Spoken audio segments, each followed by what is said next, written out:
Iranian and U.S. delegations are all set to hold crucial talks in Oman today. Ahead of the talks, U.S. President Donald Trump has reiterated that Iran cannot have nuclear weapons. Not to have a nuclear weapon. I want Iran to be a wonderful, great, happy country, but they can't have a nuclear weapon. And we're negotiating with them on Saturday.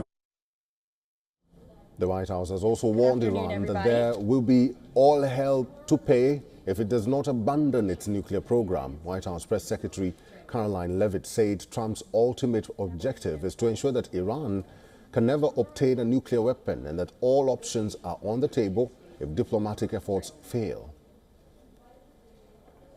I also spoke to the president just last night about his goal when it comes to Iran. And he has reiterated repeatedly to all of you publicly and also privately to his team here at the White House, his ultimate goal and the ultimate objective is to ensure that Iran can never obtain a nuclear weapon. The president believes in diplomacy, direct talks, talking directly in the same room in order to achieve that goal. But he's made it very clear to the Iranians, and his national security team will as well, that all options are on the table. And Iran has a choice to make. You can agree to President Trump's demand, or there will be all hell to pay.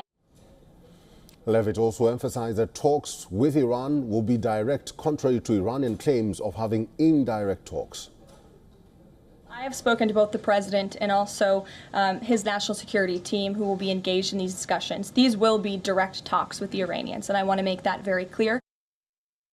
Meanwhile, Iran has said that it is seeking a real and fair agreement on its nuclear program.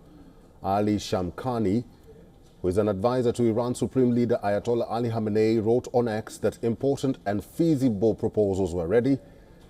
Shamkhani added that if Washington reaches an agreement with honesty and determination, the path to a deal will be clear and smooth. On the flip side, Steve Witkoff, who would lead the U.S. talks with Iran, sounded a note of flexibility ahead of his meeting with Iranian Foreign Minister Abbas Araghchi in Oman. Speaking to the Wall Street Journal, Witkoff reiterated the American position that Iran should dismantle its nuclear program. Witkoff warned that weaponization of Iranian nuclear capability will be a red line for the U.S. However, Witkoff added that this would not stop the two sides from finding a compromise.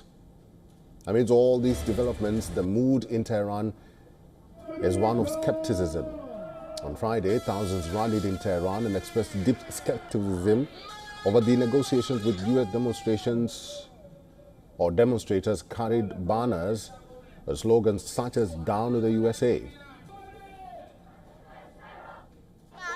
Our people all know that these negotiations are pointless because, as the Supreme Leader previously stated, we can have no trust in America. America remains the same, great Satan. It has always been, with no change in its behavior or actions to warrant renewed trust in this round.